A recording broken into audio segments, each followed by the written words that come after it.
오늘의 헤드라인입니다. BMW 화재 민관 합동 조사 결과 화재 원인은 BMW 측 주장과는 달리 EGR 쿨러의 설계 결함이라고 밝혔습니다. 조사단은 차량 결함 은폐와 축소 늑장 리콜 혐의로 BMW를 검찰에 고발하고 과징금 112억 원을 부과할 계획입니다.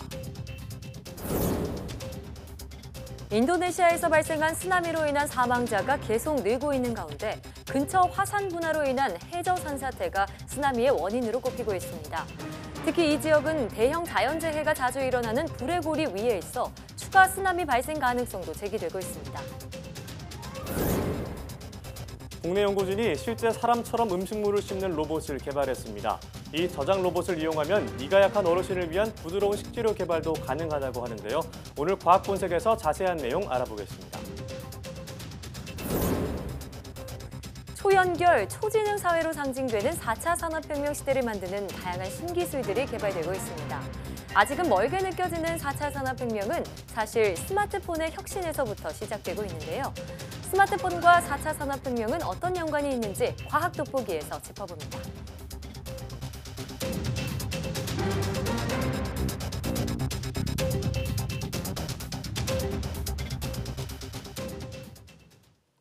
여러분 안녕하십니까? 사이언스 투데이입니다. BMW 화재 사고의 원인은 냉각수 끓음 현상으로 인한 EGR 쿨러 균열 때문인 것으로 드러났습니다. 국토부와 민관합동조사단은 정부 서울청사에서 BMW 화재 관련 최종 조사 결과를 발표했습니다. 민관합동조사단은 먼저 BMW 차량 화재 원인이 엔진 배기가스 재순환 장치, 즉 EGR 쿨러 균열로 인한 냉각수 누수에 따른 것으로 확인했다고 밝혔습니다. 조사단은 또 실제 차량 시험 과정에서 EGR 쿨러 내 냉각수가 끓는 현상, 즉 보일링을 처음 확인했다고 말했습니다. 보일링 현상이 지속할 경우 EGR 쿨러에 반복적으로 열 충격이 가해져 균열 가능성이 있고 냉각수 보일링은 EGR 설계 결함 때문인 것으로 판단된다고 설명했습니다. 정부가 차량의 화재 위험을 미리 알고도 이를 은폐 축소했다며 BMW를 형사 고발하고 과징금 112억 원을 부과하기로 했습니다. 민관합동조사단은 BMW 차량 화재 원인을 발표하면서 BMW가 늑장 리콜을 했다고 판단할 수 있는 자료를 다수 확보했다고 밝혔습니다. 조사단은 올해 7월에야 EGR 결함과 화재 사이의 상관관계를 인지했다는 BMW의 발표와는 달리 지난 2015년과 2016년에 관련 TF를 만들어 엔진에 대한 설계 변경에 들어간 점을 확인했습니다. 또 올해 7월 BMW가 520D 등 10만 6천여 대에 대한 자발적 리콜을 시행하면서 같은 EGR을 사용하는 일부 차량을 리콜 대상에서 제외한 건 늑장 리콜에 해당한다고 설명했습니다. 국토부는 민관합동조사단의 최종 조사 결과를 바탕으로 과징금 112억 7,664만 원 규모의 과징금을 부과하기로 했습니다. 이와 함께 BMW를 형사 고발하고 리콜 제도 혁신 방안을 담은 관련법 개정안이 조속히 국회를 통과할 수 있도록 노력하겠다고 밝혔습니다. 그럼 민관합동조사단의 발표 내용을 직접 들어보겠습니다. 화재의 근본 원인으로 지목된 EGR 쿨러의 균열은 제작사의 설계 용량 부족에 기인합니다. 즉, EGR 쿨러로 흘러들어가는 EGR 가스량이 많거나 EGR 쿨러의 냉각 연용량이 부족하여 냉각수 보일링에 의해서 EGR 쿨러에 균열이 생기고 이어서 냉각수가 누수되고 특정 운전 조건에서 화재로 이어진다는 결론을 얻었습니다. 조사 결과 BMW사의 EGR 쿨러는 일반 운전 조건에서도 보일링 현상이 나타남을 확인할 수 있었습니다. BMW 리콜 대상 차량 전체에 대하여 흡기 다기관을 점검 후 교체하는 추가 리콜을 추진하겠습니다. 결함 은폐 축소, 늑장 리콜에 대해서는 BMW를 즉시 고발 조치하고 과징금 112억 원을 부과할 예정입니다. 이런 발표와 관련해 BMW는 배기가스 재순환 장치 EGR 쿨러 누수가 화재의 핵심 원인이라는 것을 재확인한 것이라며 기존 입장을 고수했습니다. BMW 코리아는 입장문을 내고 국토교통부 조사 결과 해당 차량 화재의 근본 원인이 EGR 쿨러의 누수라는 점이 확인됐다며 BMW 그룹의 기술적 조사 결과와도 대체로 일치한다고 밝혔습니다. 또 EGR 쿨러의 누수 없이 기타 정황 현상만으로는 차량 화재가 발생하지 않는다면서 이는 하드웨어 문제로 결함이 있는 EGR 쿨러 교체를 통해 해결할 수 있다고 강조했습니다. 그러나 고객 피해 보상 등에 대해서는 아직 결정된 것이 없다며 현재 진행되고 있는 조사에 협조해 관련 의혹을 해소하겠다고 설명했습니다. 올 한 해만도 환태평양 지역에서는 수백 명 이상의 사상자를 낸 지진이나 쓰나미가 수십 건 발생했습니다. 이 지역에 대형 자연재해가 자주 일어나는 건 판과 판이 겹치는 환태평양 조산대, 즉 불의 고리에 있기 때문입니다. 최소라 기자입니다. 지난 9월 인도네시아에서 발생한 규모 7.5의 지진은 사상자 3천여 명을 냈습니다. 같은 달 일본 홋카이도에선 규모 6.7의 지진이 발생해 100여 명이 숨지거나 다쳤습니다. 이들은 모두 불의 고리에서 일어난 지진입니다. 불의 고리란 태평양 지역을 고리 모양으로 아우르는 4만여 킬로미터에 달하는 지진 화산대입니다. 태평양판과 유라시아판이 맞물리는 경계로 전 세계 지진과 화산의 약 90%가 이곳에서 발생합니다. 이번 쓰나미도 예외는 아니었습니다. 이번에는 아나크라카타우 화산이 분화하면서 발생한 해저산 사태가 원인으로 지목됐습니다. 특히 하루 중 조류가 가장 높을 때 쓰나미가 발생해 피해는 더욱 컸습니다. 지금 2004년 이제 그 인도네시아 수마트라 섬 지진 이후로 초대형 지진이라고 하는 규모 8.5 이상의 지진들이 현재 급증해 있는 상태거든요. 이후로 따라오는 여진도 많고 화산 활동도 이 급증하는 현상들을 보이고 있기 때문에 당분간은 이와 같은 큰 지진이나 혹은 쓰나미, 그다음에 화산 활동 등이 앞으로도 당분간은 지속될 것으로 예상이 됩니다. 불의 고리에는 전 세계 활화산의 75% 이상인 450여 개의 화산이 몰려 있습니다. 전문가들은 아나크라카타우 화산이 현재도 계속 활동하고 있다며 앞으로도 안심할 수 없다고 분석했습니다.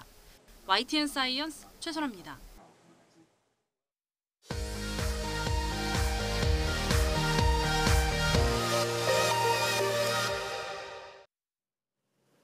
화제의 뉴스를 골라 과학 기자의 시선으로 분석하는 과학 본색 시간입니다. 네, 스튜디오에 이혜리 기자 나와 있습니다. 안녕하세요. 어서 오세요. 안녕하세요. 네, 오늘은 어떤 이야기를 나눠볼까요? 네, 저희가 보도해드린 내용인데요. 사람처럼 씹는 로봇을 이용해서 어르신들이 드시기 편한 음식을 개발한다. 이와 관련된 내용 자세히 소개해드리도록 하겠습니다. 예. 네, 저희도 리포트로 로봇의 모습을 확인을 해봤더니 틀니처럼 생겼더라고요. 정말 네. 사람이 음식 먹는 모습이랑 똑같다 이런 생각이 들었는데요. 네, 그렇습니다. 우리가 무언가를 씹을 때를 생각해보면 단순하게 이렇게 위아래로만 움직이지는 않죠. 좌우로 움직이기도 하고 앞뒤로 움직이기도 하는데요. 연구팀이 개발한 로봇은 이런 복합적인 움직임을 구현해 놓은 겁니다. 예. 이렇게 되면 실제로 어떤 음식을 씹을 때 현실적인 힘을 측정하는 것이 가능해지는 건데요. 네. 기존의 방식으로 음식을 씹는 모습과 한번 비교해 보도록 하겠습니다. 네. 자, 화면에서 보시면 이제 왼쪽이 음식을 씹는 데 들어가는 힘을 측정하는 기존의 장비고요. 예. 단순히 이제 위에서 아래로 힘을 가해서 누르는 힘을 측정하게 되죠. 네. 이제 오른쪽에 있는 것이 이번에 개발한 로봇인데요. 어금니 부분에 음식을 넣고 이렇게 현실적인 움직임을 구현해서 누르는 힘을 측정하게 됨으로써 실제로 이 음식을 씹을 때 얼마만큼의 힘이 들어가는지를 정확하게 측정하는 것이 가능해진 겁니다.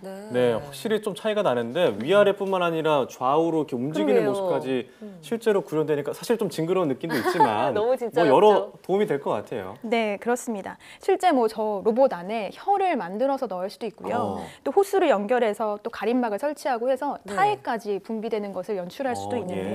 음식을 씹을 때 뭐 턱관절과 치아의 힘 물론 중요하긴 하지만 혀나 타액의 역할도 또 무시할 수는 없거든요. 네. 이런 모든 것들을 종합적으로 반영해서 현실적인 데이터를 얻는다는 것이 목적입니다. 또 한 가지 앞니로 씹을 때와 어금니로 씹을 때 힘이 다르잖아요. 네. 그래서 앞니로 무언가를 씹을 때 그럴 때 힘도 측정할 수 있고요.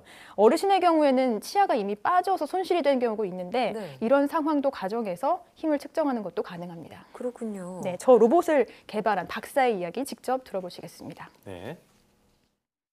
이런 저장능을 평가하는 장비 자체가 실제 그 현실적인 데이터를 반영하지 못해요.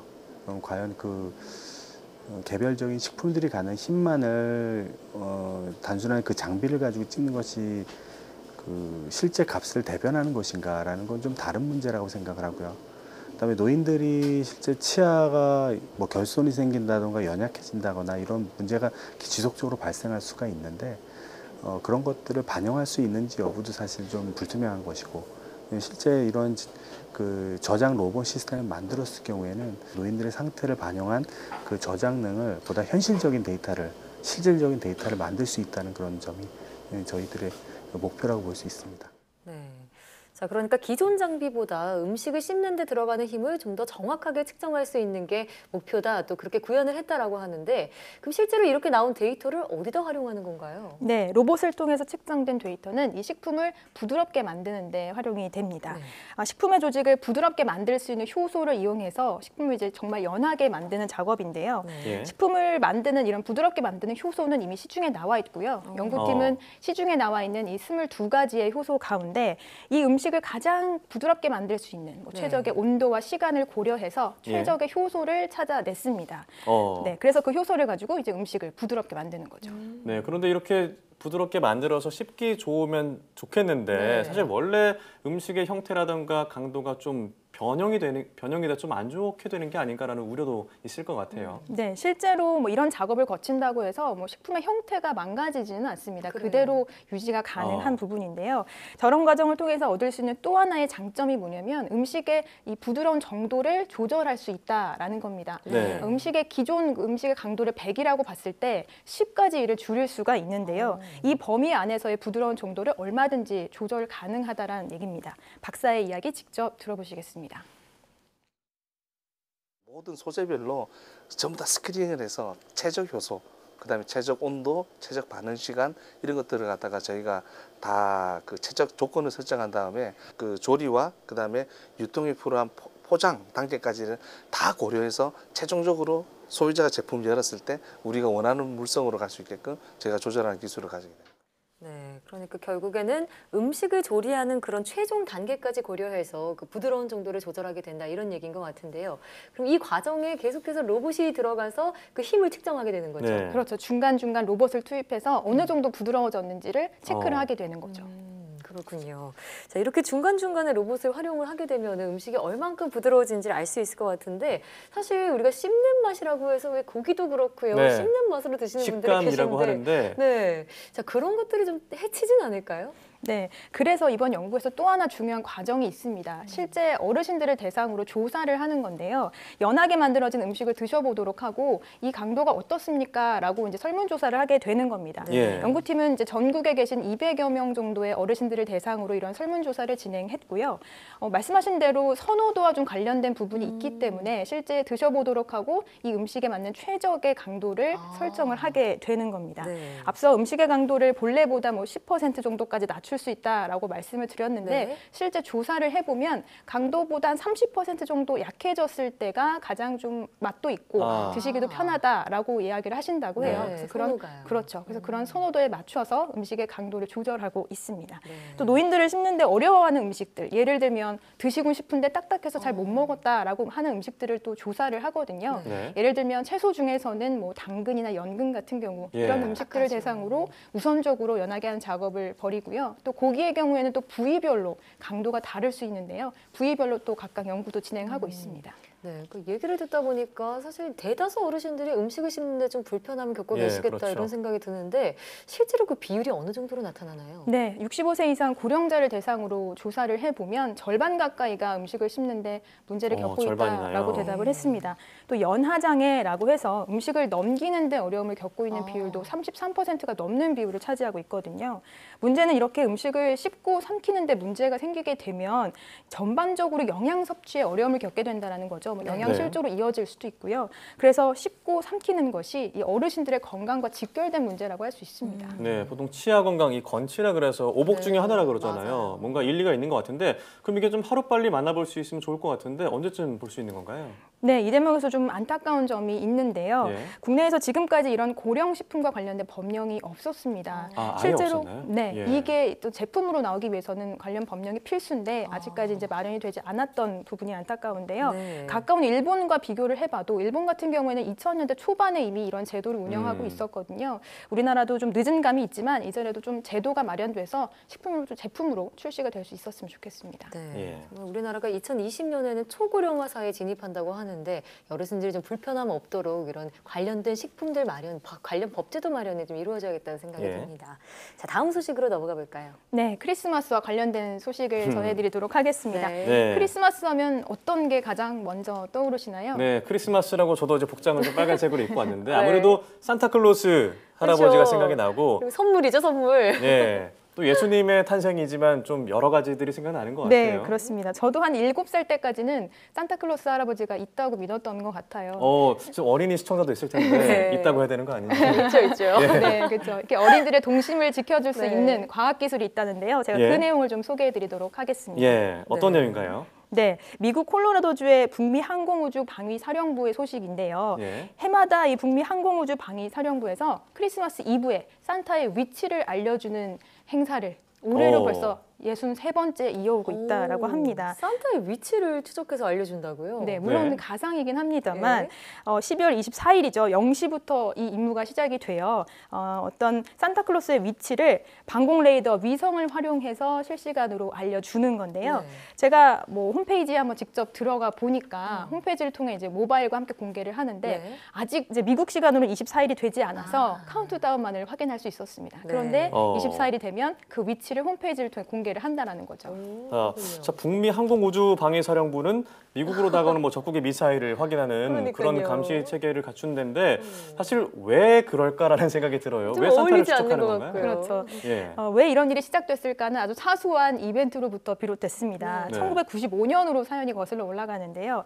산타와 통화를 하고 싶다는 어린이가 사령부로 전화를 잘못 건 거예요. 아이고. 근데 어린이의 동심을 지켜주자라는 취지에서 당시에 어디 있다라고 가짜로 얘기를 해줬던 거죠. 네. 근데 이 일을 계기로 60년이 넘게 이런 이벤트가 진행이 되고 있는 겁니다.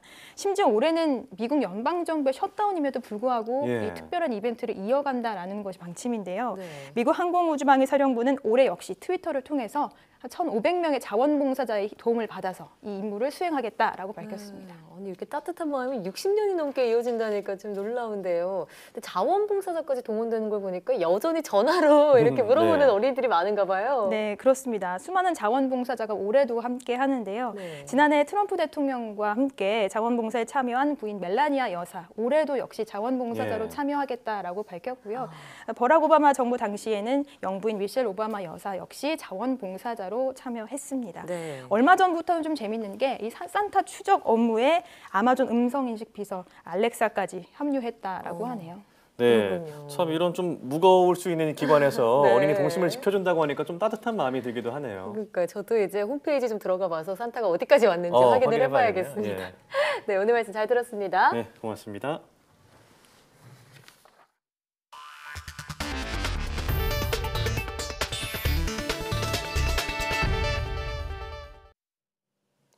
내년 7월부터 장애 등급제가 폐지되고 대신 장애 정도가 심한 장애인과 심하지 않은 장애인으로 구분됩니다. 네, 장애인이 신청하면 별도의 자격 심사를 통해 장애인의 필요에 맞는 맞춤형 서비스를 제공하기로 했습니다. 한영규 기자가 보도합니다. 장애인들의 오랜 염원이었던 장애 등급제 폐지가 내년 7월부터 시행됩니다.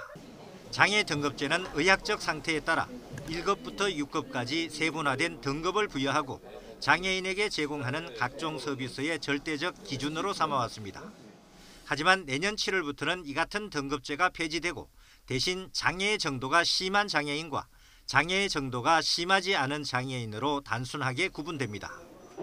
장애 등급제는 폐지하면서도 장애 정도에 따른 구분을 유지하는 것은 장애 등급이 일시에 폐지됨에 따른 공백을 최소화하기 위한 것입니다. 결국은 기존에 공급자 중심의 서비스 지원에서 장애인들의 수요에 입각한 수요자 중심의 서비스로 패러다임이 전환된다, 이렇게 볼 수 있겠습니다. 장애 등급제 폐지에 따라 앞으로 장애인이 서비스를 신청하면 별도의 심사를 통해 주요 서비스 수급 자격이 결정됩니다. 보건복지부는 내년 7월에는 활동 지원과 보조기기, 거주시설, 응급안전 등 4개 서비스에 대해 종합조사를 통해 자격을 결정합니다. 2020년에는 이동지원, 2022년에는 소득 고용지원 서비스로 확대될 예정입니다. 이미 등록된 장애인이라면 다시 심사를 받을 필요는 없습니다. 장애인 단체들은 등급제 폐지에 원칙적으로 찬성하면서도 실질적인 예산이 뒷받침돼야 진짜 등급제가 폐지될 수 있다는 입장입니다. YTN 한윤규입니다. 암을 진단받기 전 심근경색과 뇌경색 위험이 상승하기 시작한다는 연구 결과가 나왔습니다. 미국 웨일 코넬 의과대학 연구팀은 암 진단을 받은 노인 74만여 명을 대상으로 조사한 결과 암 진단 시점을 기준으로 1년 전 심근경색이나 뇌경색 발병률이 평균 70% 높아진다는 연구 결과를 발표했습니다. 특히 이런 비율은 암 진단 5개월 전부터 현저히 높아지기 시작해 암 진단 1개월 사이에는 무려 5배나 증가하는 것으로 나타났습니다. 연구팀은 이러한 결과가 암이 신체의 혈액 응고 시스템에 부정적인 영향을 미치기 때문인 것으로 분석했습니다. 내년에는 국내 전체 가구 10곳 중 4곳이 인공지능 스피커를 보유할 것이란 전망이 나왔습니다. KT그룹의 디지털 광고업체 나스미디어는 올해 300만 대 수준이던 국내 AI 스피커 보급 대수는 내년에 800만 대에 이르러 국내 가구의 약 40%가 AI 스피커를 보유할 것으로 전망했습니다. 나스미디어는 인공지능 스피커가 다양해지고 기능도 업그레이드되면서 대중화에 속도가 붙을 것이라며 국내 시장에 구글홈이 진출하면서 시장 선점을 위한 업체 간 경쟁이 가속화되고 있다고 분석했습니다. 내년부터는 이동통신 3사 공통으로 출시될 단말기는 모두 자급제 단말기로도 판매될 예정입니다. 자급제 단말기란 통신 서비스 가입을 조건으로 판매하는 단말기와는 달리 가전 매장이나 온라인 쇼핑몰에서 약정 없이 구매하는 단말기를 말합니다. 과학기술정보통신부는 자급제 단말기 출시를 확대하고 개통 간소화를 담은 소비자 관점의 완전 자급제 이행 방안을 발표했습니다. 이 방안에 따르면 내년부터 이동통신 3사가 함께 출시하는 모든 단말기를 자급제로도 구매할 수 있게 되는데 올해 8종이었던 자급제 단말기가 20종 이상으로 확대될 전망입니다. 또 이동통신 3사 모델과 다른 독자 모델이 자급제 단말로 판매되거나 색상과 기능 등에서 차별화된 단말 출시가 추진될 예정입니다. 과기정통부는 자급제 단말기의 경우 유통망 차원에서 다양한 결합 판매 등 창의적인 마케팅을 유도하기로 했으며 구입 후 이동통신사의 오프라인 매장을 방문하지 않고도 서비스 가입과 개통을 할 수 있도록 편의성을 높이기로 했습니다. 성인을 대상으로 한 과학공연 사이언스 나이트 라이브가 열렸습니다. 과학기술정보통신부가 주최하고 한국과학창의재단이 주관한 이번 행사에서는 출연진 30여 명이 참여한 가운데 50여 가지 과학 콘텐츠를 선보였습니다. 행사에서는 또 연구자와 과학 커뮤니케이터가 직접 운영하는 체험 부스와 함께 청중이 참여할 수 있는 라이브 공연 등 과학 문화를 통한 소통의 시간이 마련됐습니다.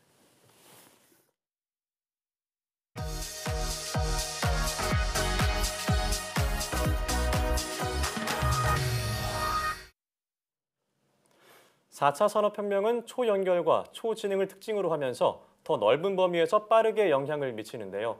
이런 4차 산업혁명의 기초가 되는 것이 바로 스마트폰이라고 합니다. 네, 오늘 과학 돋보기에서는 스마트폰과 4차 산업혁명에 대해 알아보겠습니다. 부산대 생명산업융합연구원 박대영 교수와 함께합니다. 네. 어서 오세요. 네, 반갑습니다. 네, 예, 반갑습니다. 반갑습니다.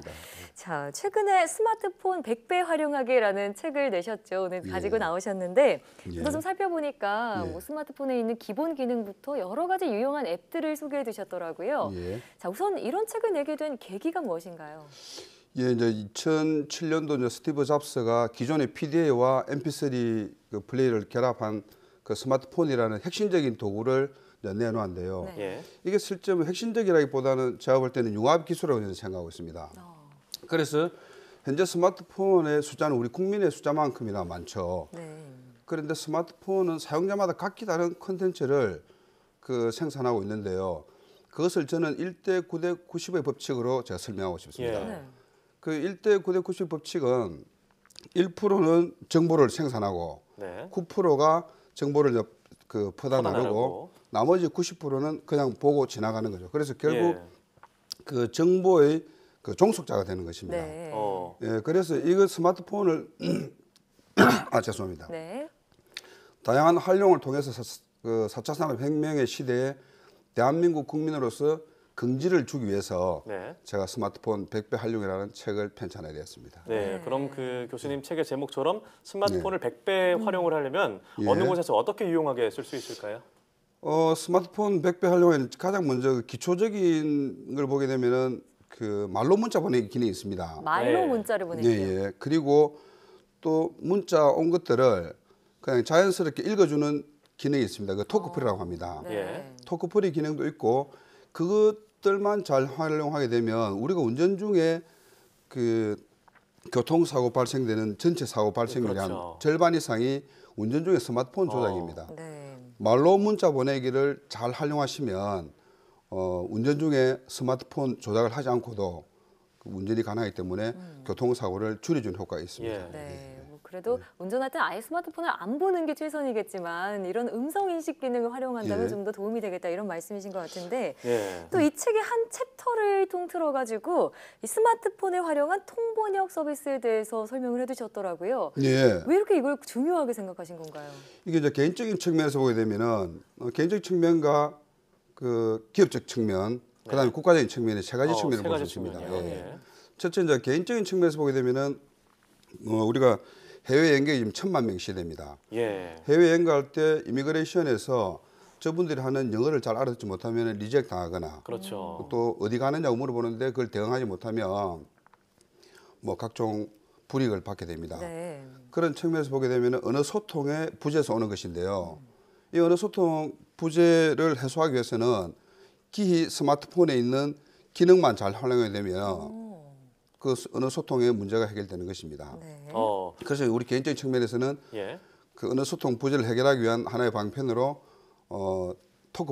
토크풀이나 안에 있는 그 어플리케이션을 활용하게 되면은 충분히 해결될 수 있는 그런 문제들입니다. 네, 요즘 스마트폰을 사용하시는 분들이라면 많이 활용하시는 것 같아요. 예. 저 같아도 해외 어디를 가든 동남아나 유럽 어디를 가든 그 나라의 언어에 맞게 어플을 쓸 수 있어서 되게 편리한 것 같은데요. 예. 자, 개인적인 측면은 그렇다고 말씀하셨고 기업적인 측면에서는 어떻게 중요할까요? 기업적인 측면에서 보게 되면은 우리가 이제 그 외국의 바이어들을 많이 초청해야 되지 않습니까? 그리고 외국에 수출하기 위해서 레터라든지 이런 걸 많이 쓰게 되는데 간혹 보면은 통역을 하게 되는데 통번역 하는데 사실은 학생들이 대부분 그 통역이 났습니다. 그래서 통역에 한계가 있죠. 그것보다는 차라리 그 전문적인 통번역이 아니라면 스마트폰에 있는 그 앱을 활용하게 되면 훨씬 더 정확하게 통번역이 가능합니다. 뿐만 아니라 외국에서는 오파시트라든지 그런 문서들을 그 스마트폰이 가지고 있는 그런 앱을 활용하게 되면은 정확한 번역이나 통역이 가능하고 레터도 충분히 가능한 것들이 스마트폰 100배 활용의 책에 다 들어 있습니다. 그렇군요. 뿐만 아니라 스마트폰 안에 기본 앱들이 다 깔려져 있습니다. 그런데 우리가 그걸 활용을 제대로 못 하고 있는 것이 현실이죠. 그러니까 정말 일상적인 뭐 그런 기본적인 내용으로는 충분히 여러 가지 기업들에서 통번역을 할 때 활용할 수 있다. 스마트폰으로도 충분히 할 수 있다라는 말씀이신 것 같고요. 자, 마지막으로 국가적인 측면에서도 이 번역 시스템이 중요하다고요. 근데 지금 사실 어찌 보면은 전 세계가 지구촌의 글로벌 통합의 소통 시대입니다. 그런데 지금 대한민국은 어느 나라보다도 통신 인프라가 잘 구축되어 있죠. 이런 인프라를 통해서 다국어 번역기를 잘 활용하는 것은 IT 강국 대한민국의 자랑이 아닐 수 없습니다. 대한민국을 찾는 세계 관광객을 모시는 택시 기사님들도 통번역기를 활용할 수 있다면 전 세계 어느 나라의 외국인 관광객 찾아와도 두려움 없이 안전하게 모실 수 있겠죠. 특히 우리 500만 중소기업 자영업자들에게도 큰 도움이 될 것으로 저는 그렇게 믿고 있습니다. 글로벌 통번역기 활용을 통해서 해외 구입 그 바이어들과의 어떤 거침없는 소통이 가능하다고 저는 보고 있습니다. 또 제가 책을 좀 살펴보니까 이 말씀해주신 통번역 기능 말고도 스마트폰에 정말 여러 가지 기능이 있는데 사람들이 몰라서 못 쓰는 게 많더라고요. 좀 지금도 생각나는 기능들이 있다면 한두 가지 말씀해 주시면 좋을 것 같은데요. 그 스마트폰에 들어있는 기능들은 너무나 많습니다. 지금 그 세계에 노출되어 있는 앱만 하더라도 1000여 종이 됩니다. 제가 이제 기업 하시는 분들이나 일반인들에게 권하고 싶은 것은 오피스 렌저라든지 그런 앱만 잘 활용하시게 되면 어디에 쓰는 앱인가요? 오피스 렌즈라는 앱을 검색하면 됩니다. 오피스 렌즈요. 마이크로소프트에서 제공하고 있는데요. 그 앱만 잘 활용하시게 되면은 일반적인 우리는 그 PDF 파일이나 텍스트 파일들을 스캔해서 PDF나 그림 파일들이 텍스트로 바로 전환됩니다. 텍스트로 변환을 해주는 그런 앱이 있어요. 굳이 우리가 뭐 어렵게 타이핑하지 않아도 그런 것들이 앱 안에 모두 들어 있습니다. 뭐 대표적인 앱들은 많습니다만은 좀 전에 제가 말씀드린 토크풀이라든지 이런 앱들을 활용하시게 되면 우리가 상상을 초월할 수 있는 그런 기능들이 많이 들어 있습니다. 그렇군요. 네, 오늘 유용할 또 것 책을 같아요. 또 갖고 오셨는데 예. 한번 표지 한번 볼 수 있을까요? 이 스마트폰 활용하기. 이 제목에서 보시게 되면은 제가 이제 이렇게 밑에 써놨는데 스마트폰 다 알고 있는 것 같아도 실제 아는 것은 10% 수준이다. 네. 제가 책을 저술한 저 역시도 스마트폰 활용이 사실은 30% 40%도 채 안 됩니다. 맞아요. 근데 우리 일반인들이 이 비싼 책을 비싼 스마트폰을 100만에 사서 과연 100만 원 이상 쓰고 있느냐. 사실은 그 기능의 10%도 채 못 쓰기 때문에 굉장히 좀 안타까운 현실이라고 네, 보고 그럼 또 있습니다. 질문 드리고 싶은 게 책 내용 중에 예. 스마트폰이 4차 산업혁명의 가장 기초 단계다 이렇게 지목을 있는데 그 이유가 뭔지 설명 부탁드리겠습니다. 그 4차 산업혁명이라는 초연결 사회를 말하는데요. 예. 기술의 발달은 결국 사람과 사람을 이어주는 것을 말합니다. 사람과 사람을 이어주는 기술로는 우리가 교통의 발달이 있겠고요. 또 하나는 정보통신의 기술의 발달이 있습니다. 정보통신 기술의 발달의 핵심은 내 손 안에 있는 스마트폰으로부터 시작되는 것입니다. 즉 사물 간의 연결, 기계와 연결, 기계와 연결, 기계와 사람의 모든 것을 제어하고 연동하는 것은 작은 스마트폰에서 시작되는 것이죠. 그렇기 때문에 금융, 경제, 사회 전반에 걸쳐서 모든 영역에서 그 스마트폰이 뒷받침된다. 그걸 제가 말씀드리겠습니다. 그러니까 기술 혁신이 내 손 안에 스마트폰에서 시작될 수 있다 이런 그렇죠. 말씀이신데 자 그런데 말씀하셨다시피 사실 스마트폰 누구나 쓰고 있지만 제대로 활용하고 있지는 않잖아요. 그리고 이걸 좀 기술 혁신으로 이어질 수 있도록 스마트폰 사용하려면 어떤 노력을 해야 할까요? 스마트폰 사용자들이 정보의 종속자, 즉 정보의 소비 객체가 아닌 정보의 가공자 또는 정보의 활용자로서 자세가 바뀌어야 된다고 저는 생각합니다. 그 정보의 활용자가 되기 위해서는 먼저 1대 9대 90의 법칙이 아닌 제가 정의하고 있는 3대 3대 4의 법칙. 그래서 30%는 그 정보를 강화하고 30%는 정보를 퍼다 나르고 나머지 40%는 정보를 눈으로 받아보는. 그래야 아까 1대 9대 90 법칙과는 전혀 다르죠. 3대 4대 그 3대 3대 4의 법칙은 아주 그 정보를 강화하는 사람이나 이동하는 사람, 확대 재생산하는 사람이 이제 비율이 한 60% 정도 되죠. 나머지 40%는 사실은 보고 가더라도 큰 문제 되지 않는다. 이전에 뭐 블로그나 요즘에 유튜브나 영상 같은 매체로 요즘 그런 비율이 좀 갖춰지지 않나라는 생각이 드는데. 예전보다는 많이 그 확대됐습니다만은 아직까지 부족하다고 저는 보고 점차 있습니다. 확대될 것이라고 보는데요. 자, 스마트폰은 앞으로 그럼 어떻게 발전을 해야 될까요? 사물을 어떻게 보느냐 가장 중요한데요. 우리가 과거에 어떤 기업들이 한번 흘러간 기업들 보면 한번 짚어보겠습니다. 스마트폰 지금 사용하고 계시는 우리 베이비부머 세대들은 다 알 겁니다. 노키아나 모토로라 아시죠? 알죠. 근데 그런 기업들이 어느 날 갑자기 역사 속으로 사라졌습니다. 근데 그 후발주에 놓은 우리 삼성전자에서는 전화기를 어떻게 봤냐면 기존의 어떤 기계로만 보지 않았고 가로 본능이라는 그런 어떤 기능을 넣었습니다. 정말 혁신이었죠, 당시. 그 이후에 나온 애플에서는 이 전화기를 뭐로 보냐면 PC로 본 거죠. 컴퓨터로요. 그래서 PC가 가지고 있는 모든 기능들을 스마트폰에다 집어넣은 겁니다. 그런데 그보다 더 높게 놓은 글로벌 소프트웨어 기업은 구글은 어떻게 스마트폰을 보고 있느냐. 잘 아시다시피 구글에서는 전화기를 인공지능 AI로 보고 있는 것입니다. 그래서 앞으로 어떻게 트렌드가 바뀔 것인지를 글로벌 기업을 보게 되면 우리가 어떻게 대응해야 되는지는 그렇겠어요. 명약관하게 잘 알 수 있는 것들이죠. 정말 이런 4차 산업혁명 시대에 창의적인 사고는 더더욱 필수겠다는 생각이 드는데 이를 위해서 우리는 또 어떤 노력을 하면 좋을지 짧게 한 말씀 부탁드릴게요. 저는 이제 이렇게 생각합니다. 창조와 재창조를 통한 창의 학습을 통해서 혁신을 거듭해야 된다고 저는 봅니다. 세계는 하루가 다르게 변화하고 있습니다. 앞서 말씀드린 것처럼 사물을 어떻게 보고 판단하느냐가 기업의 성패를 좌우했다는 걸 우리 볼 수 있지 않습니까? 모토로나 노키아 봤듯이. 그래서 새로운 시대를 요구를 잘 관찰하는 노력이 저는 절실히 필요하다고 보고 있습니다. 스마트폰이 앞으로 더 어떻게 발전될지 기대가 되면서 스마트폰 100배 활용하기 앞으로 우리가 더 활용해야 되지 않을까 싶습니다. 네, 그렇습니다. 지금까지 과학돋보기 부산대 생명산업융합연구원 박대용 교수와 함께했습니다. 오늘 말씀 고맙습니다. 고맙습니다. 감사합니다.